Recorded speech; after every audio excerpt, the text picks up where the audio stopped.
Hello, everyone. It is Michelle, and I am the founder of this fantastic group on Facebook, Savvy Women of Social Media. But I am the owner of Savvy Social Media, where I help small businesses and entrepreneurs make a better impression on social media. The one that I really love to teach on is LinkedIn. But today we are here talking with Robin Taney. We started up our expert interviews again this week.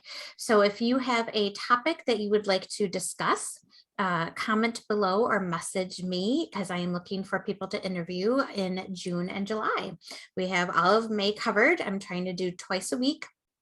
So again, today we have Robin Taney, and she is the Get Real girl from Studio 4 PR. She works exclusively with small business owners and creative entrepreneurs to help them get results that are realistic, engaging, authentic, and long-lasting. So in other words, real. She is also a certified solution partner with Constant Contact Email Marketing and co-author of Navigating Entrepreneurship, Secrets to Put You on the Course to Success, which hit #1 in hot new releases within 12 hours of launching on Amazon. Oh my God, I didn't even think to grab it because I have it. Oh no, I don't know where it is real quick. But welcome, Robin. How are you? Hi, I'm good, Michelle. Thank you for having me. Yeah. So Robin is from Rochester, New York. We met years ago. We were just talking about our ages. We met years ago through networking. So we've known each other for a long time. She is married and has one son. So tell us a little bit about your family life and what you like to do for fun and all of that. Well, I'm married to the drummer he's a professional drummer. And he's currently with Nick and the Nice Guys, Josie Waverly, and is starting with another band in a couple of weeks. So I'm the unpaid roadie because I go on most of the out of town gigs, partly due to that age thing that is making it harder for him to load in and load out the equipment. So I get to do that. Look at And the quality time you get with him. well, he tries to pass it off as like a romantic getaway because we usually stay overnight somewhere. Yeah. But I know what it really is. Uh-huh. I know what the ulterior motive is. Yeah, exactly. And we have a 15-year-old son who is driving us crazy, and just, in that stage that makes you just Cringe. yes. He's like less than 6 months from being able to drive, which is terrifying me. Oh my God. So yeah, I'll so say some prayers now. please do. It's so scary. It's so scary. And then for fun, just, I love, I'm a trash to treasure girl. So I love garage sales and flea markets and picking up things, by the side of the road that are going to be turned into something amazing. No, I love when you share that stuff on Facebook. I wish I was that. Yeah. I wish I could see it in my head if I see. I'm not I know. like that.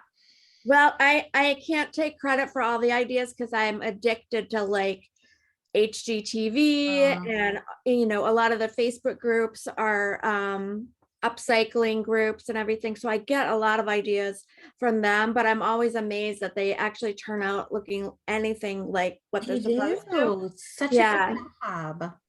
Yeah. So it's sort of a creative outlet, stress relief. Yeah, we all need that. Yeah. So you are the Get Real girl. So how did you start? When did you start your business? What made you want to start a business and become an entrepreneur? And tell people what you do. Well, my background is kind of a patchwork quilt. So it's all these random things that when sewn together look amazing. And I knew I wanted to start my own business, but it was daunting and I was scared And my husband is like super practical and said I was going to fail. And unfortunately, the statistics show that he's right, because 8 out of 10 entrepreneurs fail within 18 months of starting their business. So I had a lot, I had a lot in the con column. But in 2011, that was a milestone year for me because I was turning 50, and my son was entering kindergarten in the fall. So I really, I was working at a job in downtown Rochester at the time. And I really needed, I was trying to get up the courage to ask for a more flexible schedule. But this company was toxic. It was a toxic environment. It was a hostile work environment.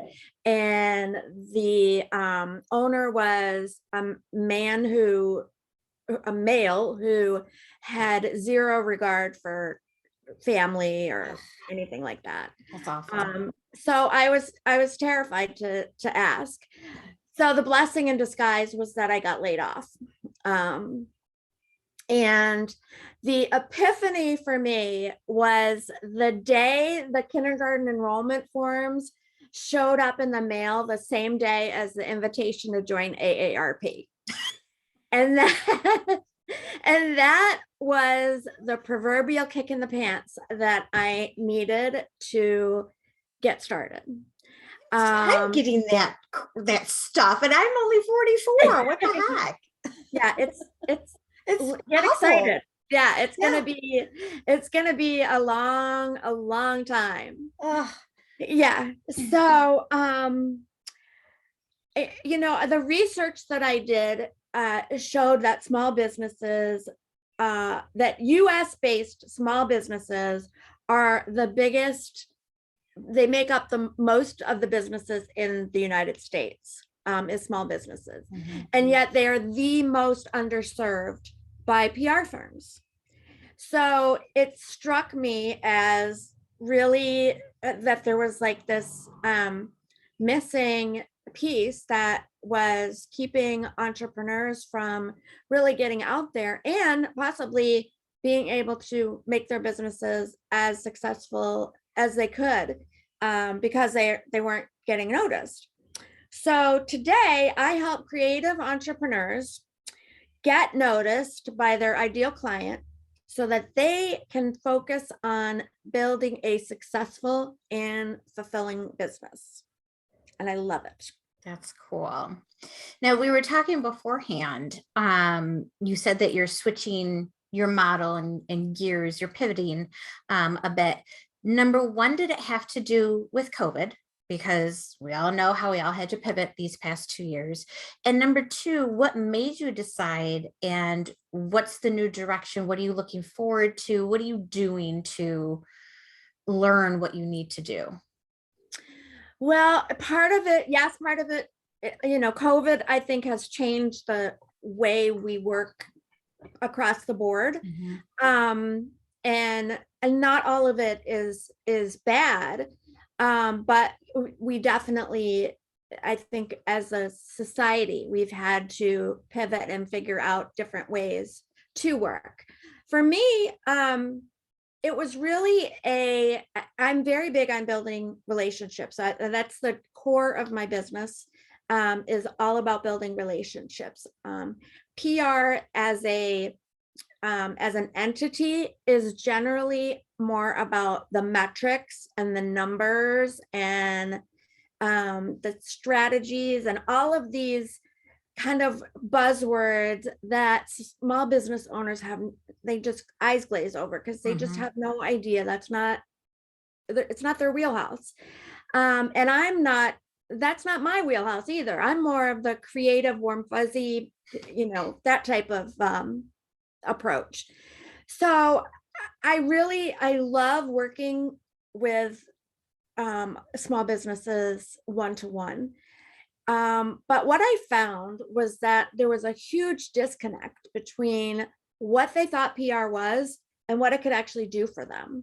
So there was a big learning curve for them and for me in terms of realizing that there was a lot of work that had to be done just to get them to the point where they even thought PR was Mhm. something that could be of value to them.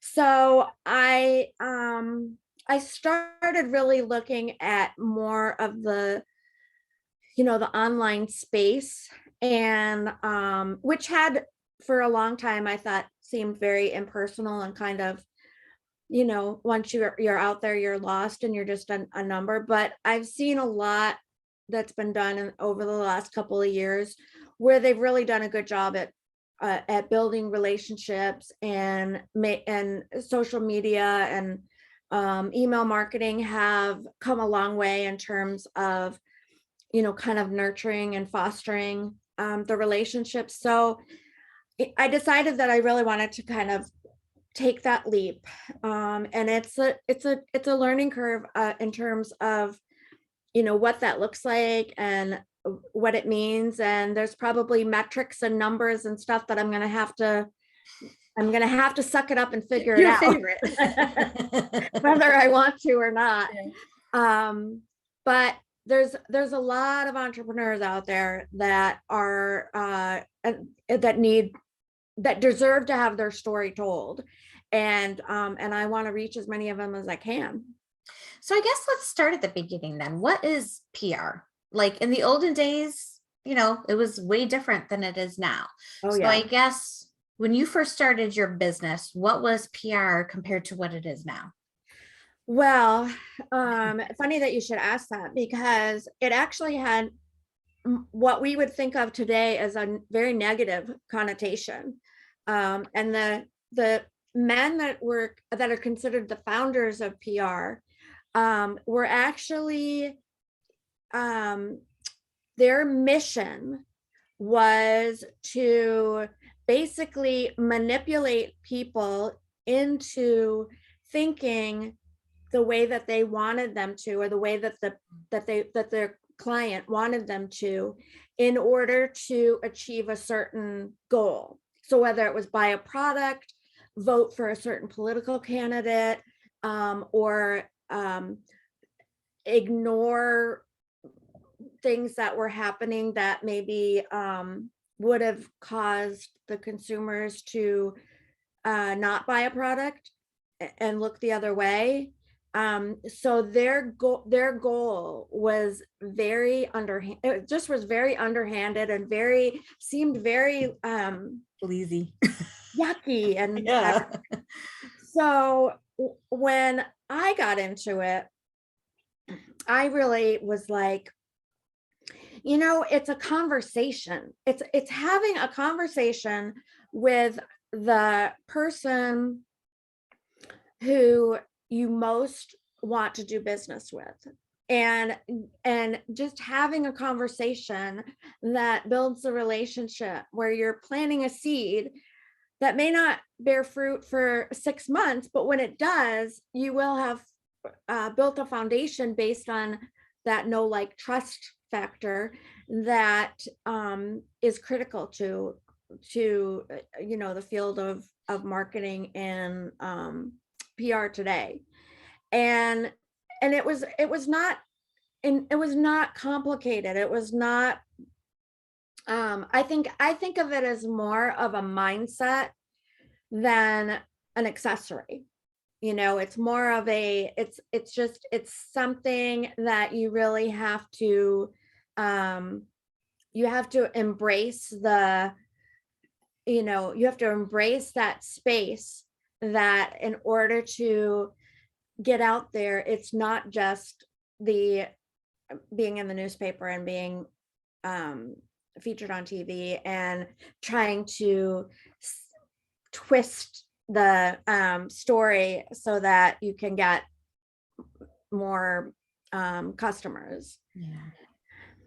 And I think back in the day, it was more about newspaper and TV and Yeah. commercials and all of that. But now with everything almost going digital, even the newspaper is going digital, everything is streaming.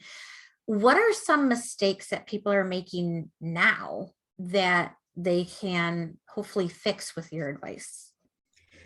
Well, there's actually a lot of them.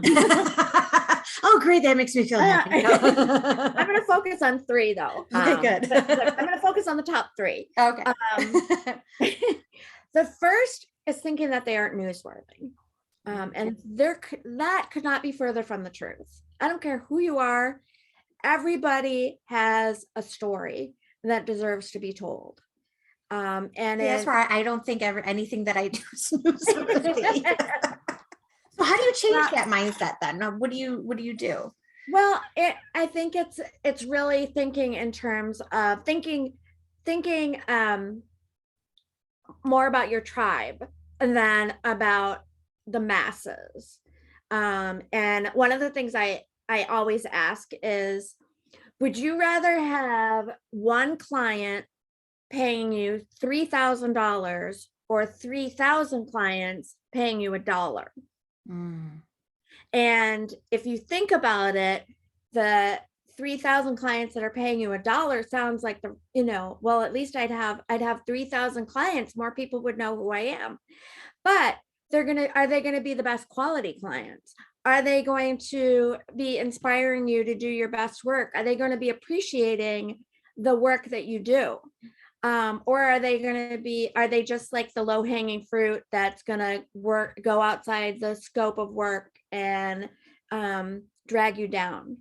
If you have one client who's paying you $3,000, you are going to be able to focus on that client. You're going to be able to treat them like gold. And the quality of referrals you're going to get is going to be higher because he's higher quality.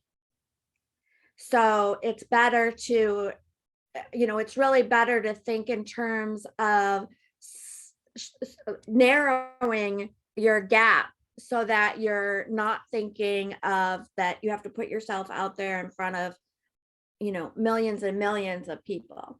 So the first is thinking that you're not newsworthy. The second mistake is being reactive instead of being proactive.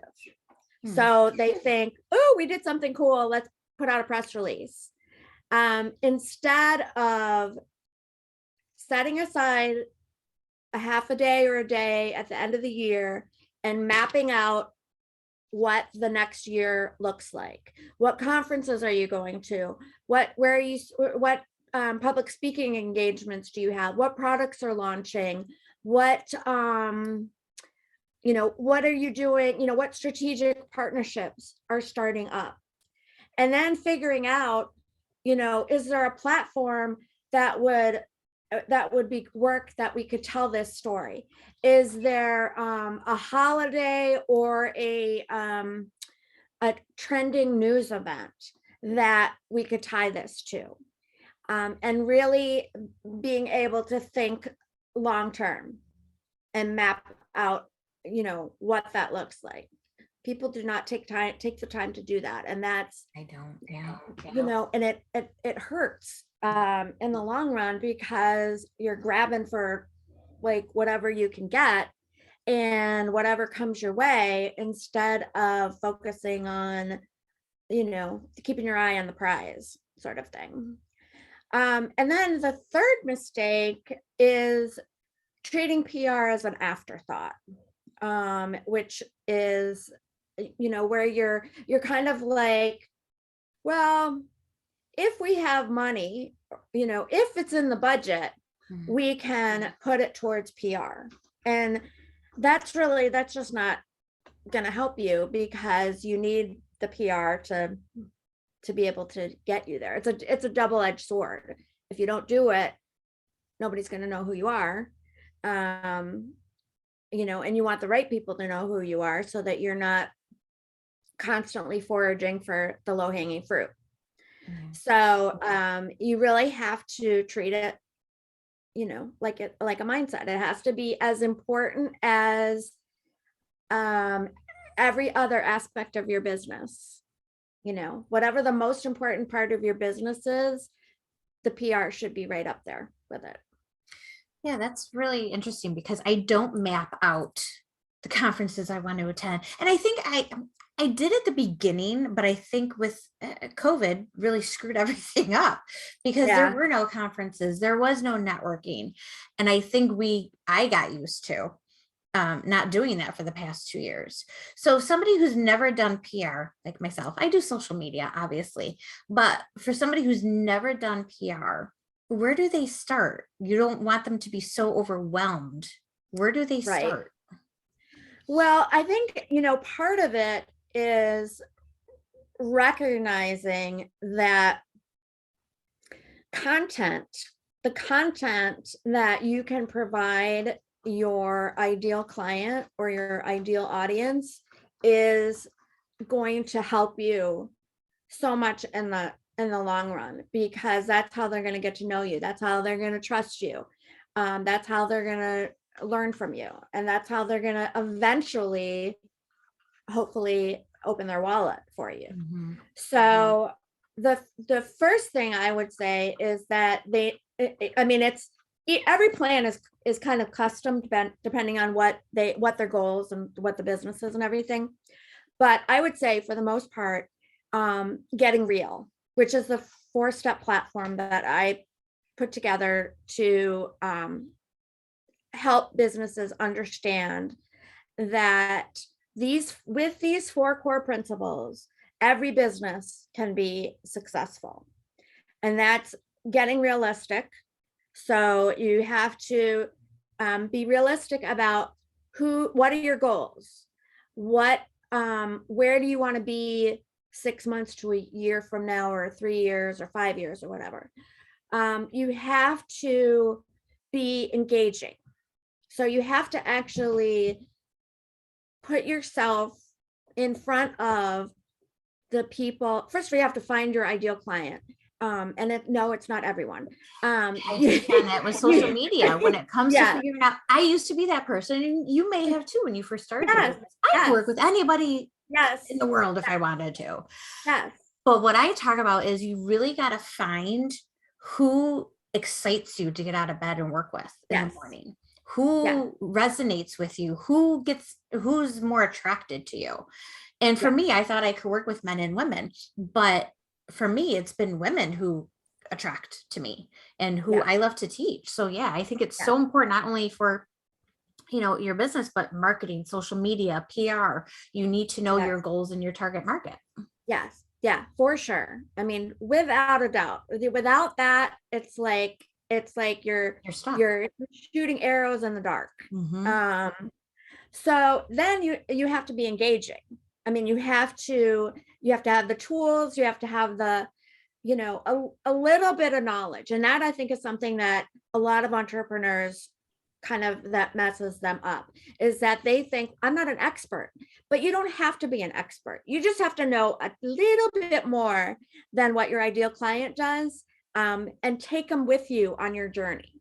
So, if you're just like one step ahead of them, that is, to them, is perfect. That's Yeah. what they want. Then you have to be authentic.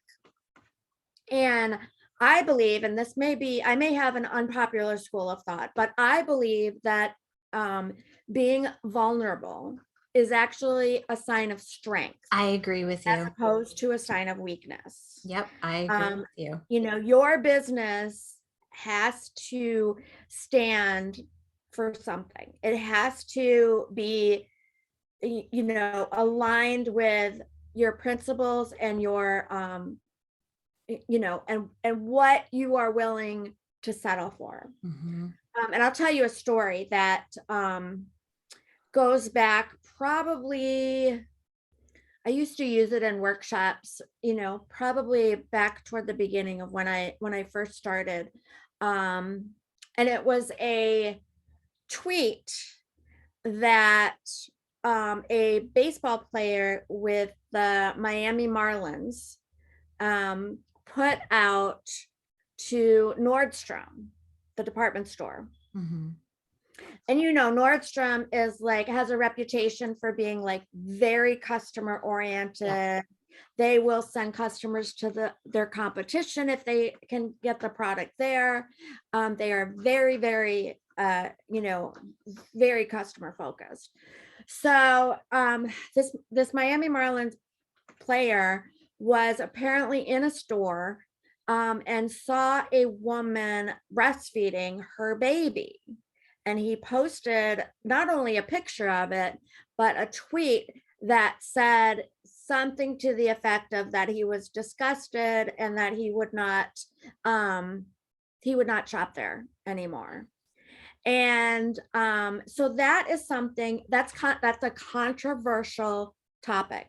It's something that a company could take the easy way out and be like, not say anything, or just, somehow cater to him, and potentially lose customers, but they did not rock the boat. But they didn't do that. They tweeted back that breastfeeding women are welcome in their store. And they basically they shut them up. And how many people did that resonate with? It was huge. Yeah. It was huge. Yeah. So it's very important that you have a strong backbone, that your business has a strong backbone, and that you're authentic. And that's the same is true that if you mess up in your business, you have to own it right away. Yeah. And the danger is that social media has an anonymity has made it so that you could basically shut down a business just with anonymous posts on social media. And, So, and I know social media can be bad in a way where kids get bullied and adults get bullied. People are not always kind, especially on Twitter. yeah. But when you were talking about being vulnerable and authentic, when I had breast cancer almost 5 years ago now, I hemmed and hawed. Should I put this out on social media? What are my clients going to think? What are potential clients going to think? My husband and I discussed it. My father, who hates that I post anything on social media, was like, I don't know if you should do that.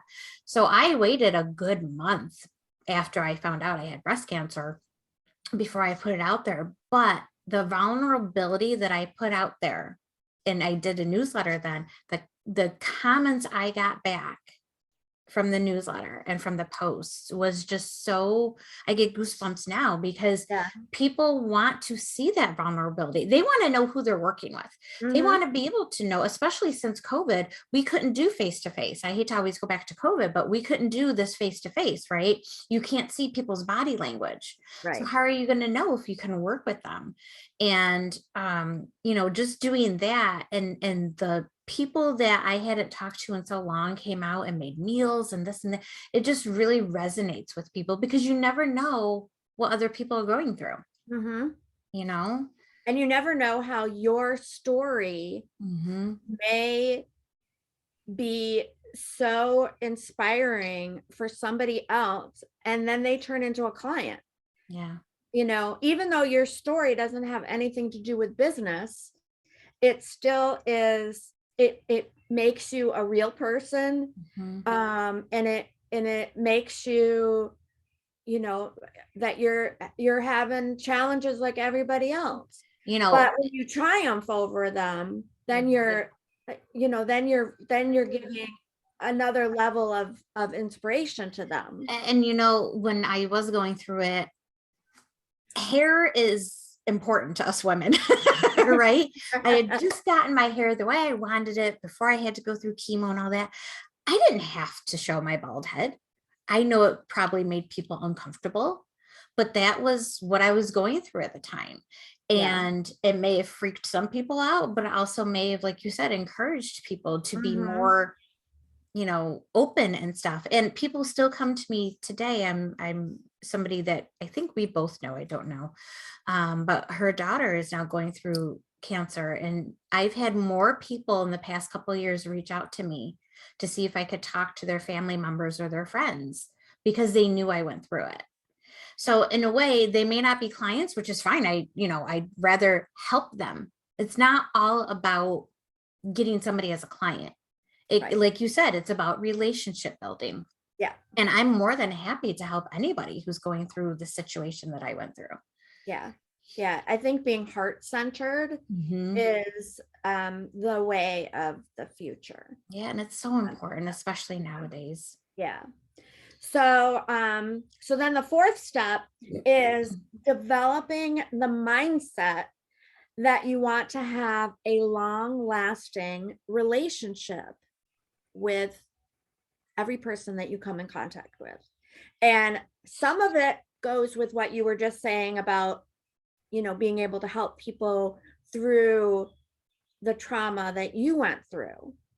That can still keep you connected. Mhm. Some of it is, a business, can be a business relationship that spans many years. But it's the idea is that you're not creating these one and done type. I call it the low hanging fruit because it's like it's out there, it's easy to reach, but it's not as fulfilling as being able to serve someone who really needs your services. Mhm. I was talking with somebody today, and I started out as a virtual assistant. So I didn't start off as a social media consultant. I fell into it. I fell in love with social media, and then I rebranded. But my longest client is back from 2010, and I still have her today. And my clients that had stepped up during my time of cancer, they either cooked meals or sent me food or donated to my GoFundMe or whatever. It's so important to build those relationships. It Yeah. really, really is. Yeah. Cause you never know how they're going to come back Mhm. and serve you later, or you're going to be able to serve them. So we think of PR, like I said, I hate back in the day, it was newspapers, it was TV commercials, it was the restaurant things, on the table, getting those ads. What is PR nowadays, and how can people get in front of the right people? Well, it's not just being in the media. Okay, let's lay that out there And right you now. think it is. When you think Yeah, of public relations, you yeah, think of media. yeah. Yeah. It's not about just being in the media. And one thing I say all the time is that while it's great to be featured in the newspaper, the next day, if that paper is being used to wrap fish, what did it really do for you? Mm-hmm. Or if it's lining the cat's litter box, what did it do for you? So your ability to connect with people has to extend beyond anything that the media is going to be able to do for you. Um, I think that if you think in terms, if you take the heart-centered mentality, the relationship building, PR is not a one night stand. It's a long-term relationship. You're not getting married on the first date. You're really kind of, going through the process. But you don't have to think in terms of like um sending press releases to the media for every accomplishment that you do. I mean, yeah, you can definitely do that, and you may get something out of it, but you could also send those press releases to your clients, or you could post them on your website or your blog or email marketing, and you could use those as in your press room, um, and they could be something that potential clients could see to get a better idea of who you are. You could do public speaking so that people are getting to know the value that you bring. You don't think of that as PR. No, no. You can, if you think in terms of the people who have become YouTube sensations, and are making, buku Yeah. amounts of money. Or now TikTok sensations. Yeah. Very few of them are anybody that the media would really know. Mm-hmm. They're digital media stars, but traditional media does not necessarily, know that. And there are plenty of ways that you can get noticed that do not involve running naked through the street, leaping off tall buildings, or engaging in any type of behavior that would cause your children to claim they do not know you. Okay. And that could be fun. Making your kids not I know know. you. I know. Well, it's I always say that it's like payback. Yeah. Payback. But I mean, in reality, that's it does not have to be like that. It's really, it's not complicated. It's not rocket science. It's just being there in a way for somebody that can help them get more of their people in their corner. So if somebody is against social media, against email marketing, there are some people who just don't want to do it. Mm-hmm. Are newspapers still a thing, or media? Do you see now with streaming and all that? What can people do who just don't want to jump into this new world of technology? Yeah. Yeah, it's definitely, I mean, you're there, traditional media still has its place. And it still has it still is a viable, definitely a viable option. I think the issue with traditional media is that they have gone through a lot of changes themselves, where like they've had huge staff shortages, staff cuts, not just because of the pandemic, but just because they were slashing budgets and stuff years ago.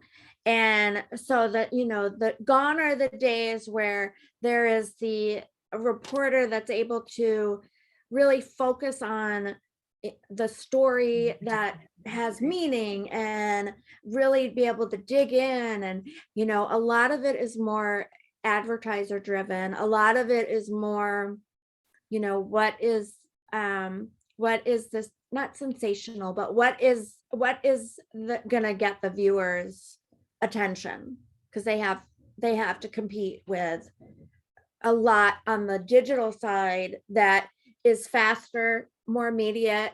So a lot of times the news is actually breaks on Facebook before it does on the local news. So it's very they have a lot to compete with in terms of that environment. But in terms of that, I think you need to focus on building a relationship with the right people in the media who can actually help you.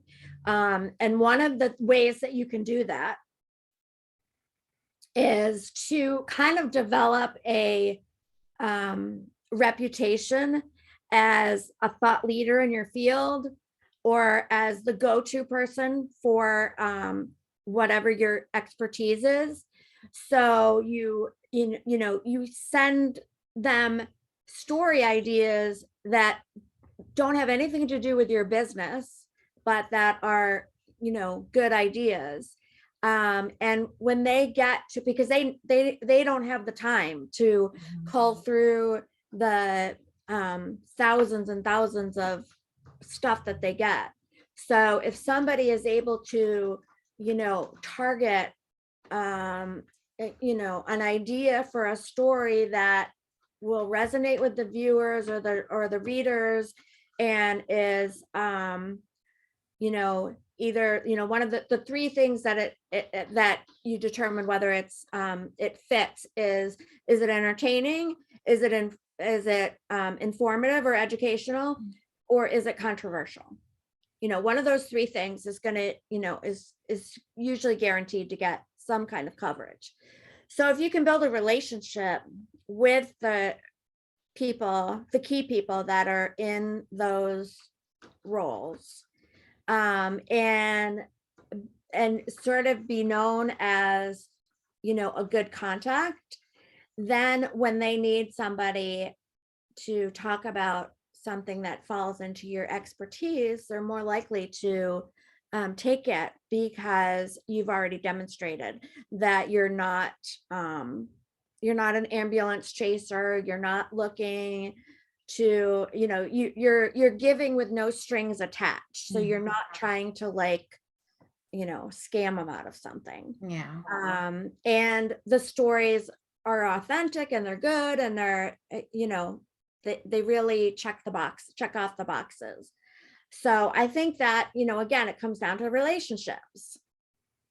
Yeah, I think that, again, that's so important. It is. And you talk about know, like, and trust too. I harp on that all the time in my presentation. Yep. Know, like, and Yep. trust. Yep. So let's focus on being a business owner in general. So you and I have been in business about the same time. Who do you go to if you're struggling? Who's your support system if you're having a bad day or you want to run ideas off of? Who's your support system? How do you find a support system? Yeah, that's a good question. And it's one that I think, has sort of been stigmatized in recent years, because especially for women, because we are it's kind of like, you wanted to go, you wanted to leave the home, you wanted to, thought you could do this, and and there's this sort of I have to keep everything close to the vest. I have to They want to pit us against each other. yeah, I have to, Mhm. I have to hold everything. I can't, if I tell anybody, they're gonna steal it, kind of Yep. thing. So there's that level of suspicion and lack of trust that is, blocks is a blocker. And I think that when when you kind of think in that way, you're setting yourself up for it's going to hurt you everywhere. You're not going to be able to find your ideal client. You're Yeah. not going to be able to, kind of do the kind of fulfilling work that you want to, because it's all going to be, you're giving off the wrong signals. And people can see that from a mile away. Consumers are not stupid. Mm-mm. They are more demanding today, that because of the digital space, than they ever were before. Mhm. I mean, they want to know that what they are getting for their money you know is worth it.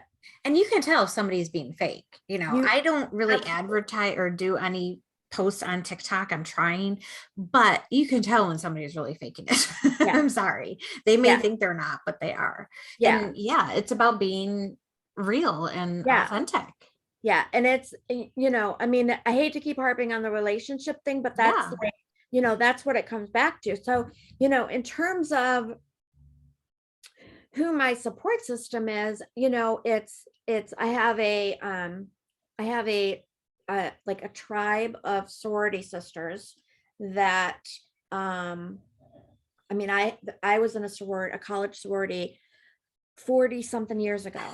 And it's amazing that, these girls are, we could, not see each other or talk to each other for a long time. And then all of a sudden it's, we're together and it's like yesterday.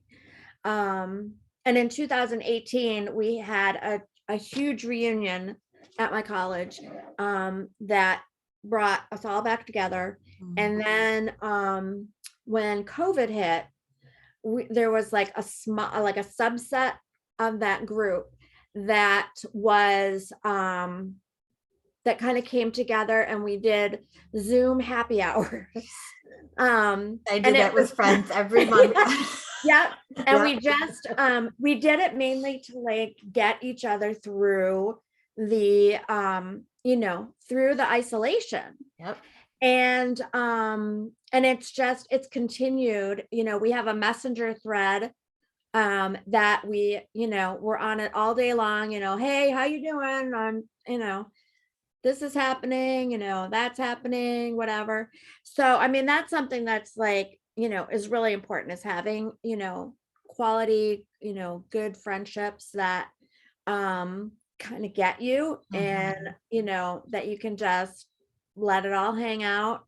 We What did about when a it comes to business? Who do you? well, that I would use them when it came to business too. Oh, But I think in terms of, really business, when it's like really, business related, who's your go-to for that? Um, I think it's a matter of, finding somebody who is open to sharing what they know. Like they're mhm. not, everything doesn't have a dollar sign attached to it. They're not trying to upsell you, so it's a,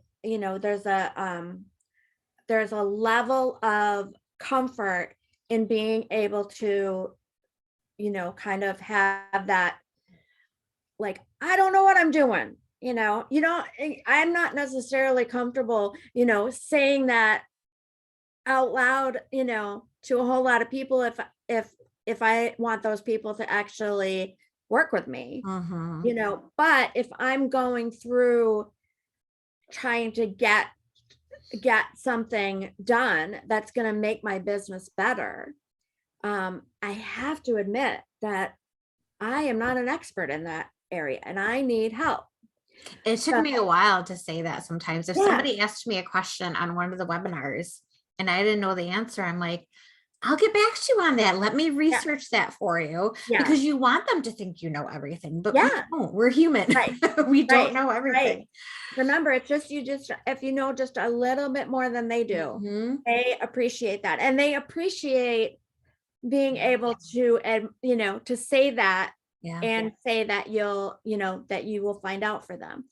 So I recently just, in terms of trying to move the business to an online space, I recently I joined this group called Laptop Lifestyle Academy.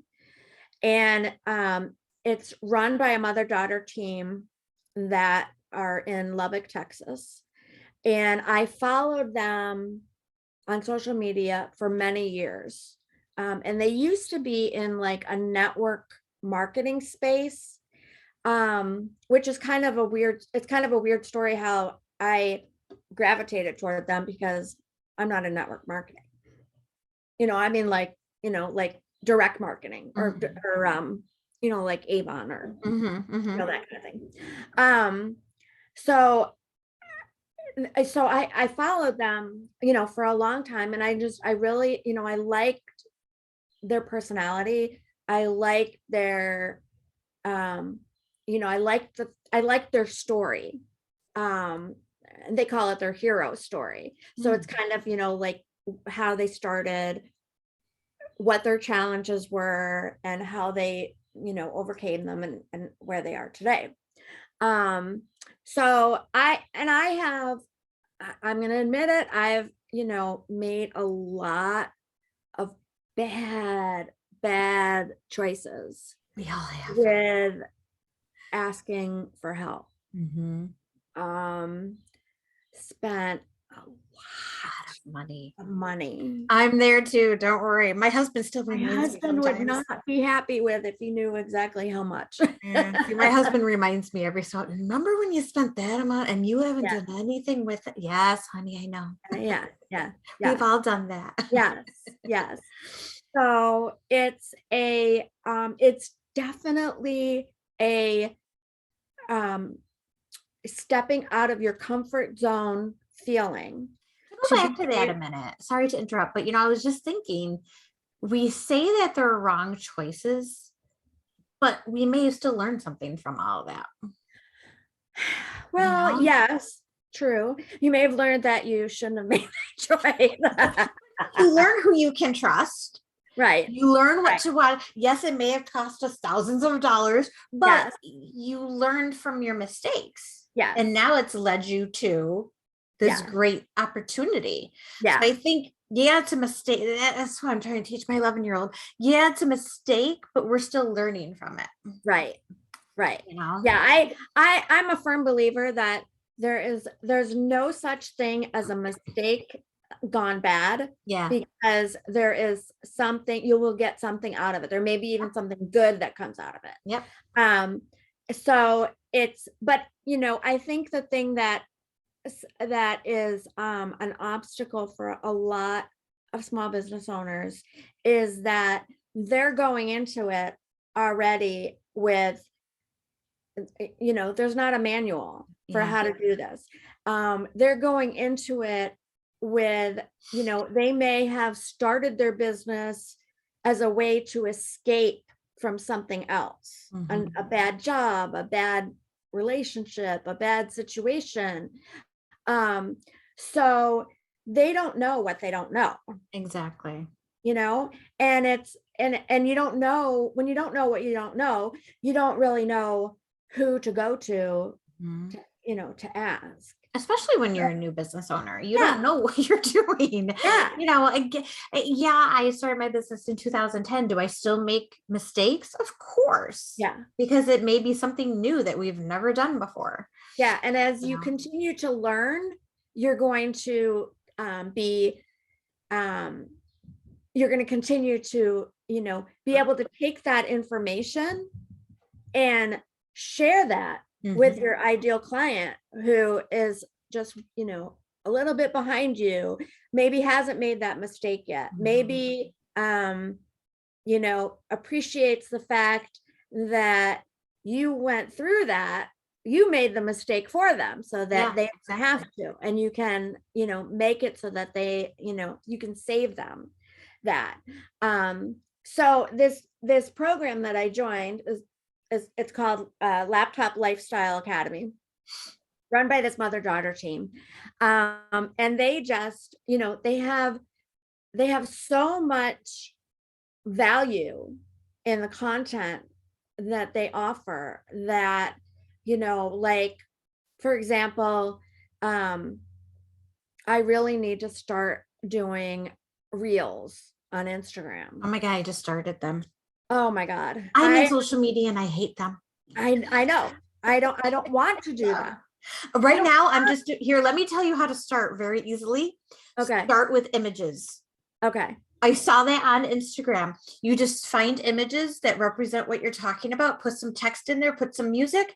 There you go. Right, there you go. Because I Yeah. need to work up the courage to Yeah. do videos Yeah. of me in reels. Well, and and some of them are stupid. Yes. I mean, I'm they're not that I'm one not to be dancing. I tried I the one with me the either. pointing. I'm like, that's not me. I know, it's not You me either. gotta do and be off. I felt fake when okay, Yeah. yeah, I felt fake. Yeah. You gotta be authentic, Me like you too. said, Me too. because I that comes across that you're uncomfortable. Yeah. But the algorithm Oh likes, yeah, now, yes. you know, Before it um, was just images for I Instagram, but know. now they're saying they're going to be more video based. I I'm like, know. oh God, help me. Yeah. So, so the whole real thing, which is like Ooh. Yeah. So they are actually, so they're really helping, kind of, because they feel the same way about them. Use Canva. They don't want to do them either, but they know that they have value, and they know that if they can just get past that fear or that comfort, the You know what? discomfort. Do you have an animal? Yes. Okay, good. Let me show Cat. you. Let me show you this one. Okay, not to go off topic, but I was looking at my reels. I did one of my cat, Annabelle. 5,276 views. Okay. Oh my God. 5,276 views of my cat. And then the other one, which is more or not more, 4,897. I was just showing my outfit of the day. 4,000 views. Oh So my start God. small with animals. And then you'll get some views. And that doesn't have anything to do with your business. No, it doesn't. But 5,000 views of my cat. Oh, And 4,000 views of my outfit. wow. So maybe start small and work your business into there. Okay, so I'm gonna take a reel of my cats. Yeah, I'm like, that just blows my mind that 5,000 views of my cat, because I found this tune that somebody did, and you get to save the whatever it is, and I used it, and 5,000 views. Yeah. Well, that's one of the things the girl said, was to use audio that's trending. Yes. So if you go to the reels and find one that's had a lot of views, Yep, and save it and use it. audio. Yeah, it's crazy. Yeah. Yeah. So yeah, so that's my Well, I think you're going to do great with it. I think your new journey, see, we're always evolving, right? Yeah. We really are, because I want to do more online too. I love the coaching in person. I don't want to say this and then lose people, but I like managing social media and looking for content and creating things, but I'm more of the coaching person. Yeah. I love to sit down with somebody and coach them. Yeah. Whether it be online or in person. So that's what my new journey is going to be. And I think your new journey of taking it more digital, I think that's going to be fantastic, because yeah, we're still going through COVID, and winter is going to be coming before we know it. I hate to say that, even though it's 84 degrees out today, finally, but people are going to get scared again, and people are going to be more in front of their computers again.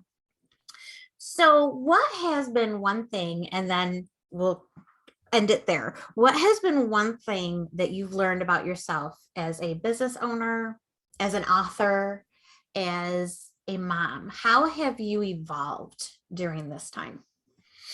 I like to make you think with the last question. Yeah. I think I am better at what I do than I ever gave myself credit for. And I think that being able to accept and embrace that has been really freeing. And I think it's something that a lot of us are going through, just because, not to mention the loneliness I mean, it's lonely to be a small business owner. Oh, it is. An entrepreneur. Yep. But then you have the loneliness of COVID. Yeah. Because you and we work from our homes. That's it. Yeah. Right. Yeah. We don't work in an office. I love. Oh, I do too. Don't get me wrong. But even with COVID, I couldn't wait to get out. Even though I worked from home. Yeah. People thought we had it made. Well, you're used to being home. I'm like, right. No, I'm used to going to Starbucks and coaching people. Yeah, my office is Starbucks. It's Starbucks. So it's the benefit of being on your own is the freedom that comes with that comes with the no schedule and the flexibility and being able to be at your kids school stuff and all of that. So I think, just being able to embrace the idea that I have something to offer, and people are willing to pay for it.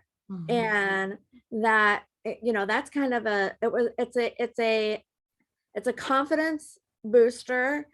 Um, but it's also a being able to sort of admit that I sold myself short for a long, long time.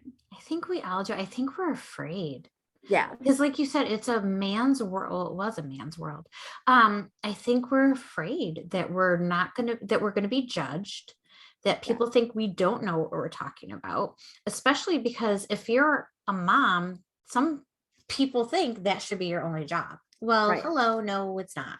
Yeah, Right. So yeah, I think we're in a better place than we were 20 years ago, yeah, but still, it's still tough. yeah, it is. I know some men think, oh, you got it easy. There shouldn't be a man woman split, but they don't see it. There is. No, and I think a lot of men got their eyes opened Mhm. when they had to be Mr. Mom Yeah. and they were working from home, and the kids were being homeschooled, and Yep. I think they saw that it's, My husband has more respect for me. He had respect for me when I had my cancer journey because he had to do a lot more, but I still had extra help. When we were home for COVID for those 3 months that he wasn't working, he couldn't believe how Mikey was attached to me, how I had to do everything and everything else that I did while trying to run a business, while mourning the loss of his parents, while getting COVID ourselves. He couldn't believe it. And now yeah, he's not as, I don't want to say hard because he was never hard on me, but he expected to have that dinner on the table when he got home. What right, would you do all day? right. Get the laundry done. Well, now he knows. He Yeah, knows everything that I do when I am working from home. It's not just working from home, right, right? So yeah, I think men really did see a different side of yeah, what we do. Well, thank you so much. This was so fun. I've missed seeing you. We need to get together at Starbucks at our office yes, and get absolutely, together for coffee. yes. So, real quick, our next ones for next week, May 17th at 10 a.m., is with Sherry Thomas. I love her. It is back to basics and focusing on what's important. And then May 19th at 12 o'clock Eastern Time, it's with Ann Michael Henry with Not Getting Everything Done. It's time to stop feeling guilty about it. Oh Yeah, I yeah. can't wait for I that need one. Yeah, I that. know. You better join us. So, anyways, so again, you can be a part of the conversation by just clicking on the Zoom link in the invite, or watch this back. And how can people get in touch with you, Robin? Oh, well, I'm all over social media. You can find me at um my email is robintaney@gmail.com, and my website is studio for the number 4pr.com. Perfect. And then you can find me on Facebook, Twitter, LinkedIn, Pinterest, Yeah, I know we're all over the place. blah blah blah. Not reels yet, but we're gonna get her there. Yeah. Yeah, me too. Yes. How about we work on those together? Yeah, I think that's a great idea. Yeah. I'll film Well, you, you film me. okay, perfect. Well, thank you so much. It's really been fun. Oh, I And had I a will, great time. Thank you for yes, having me. me too. And I will see you guys next week. All right. Take care.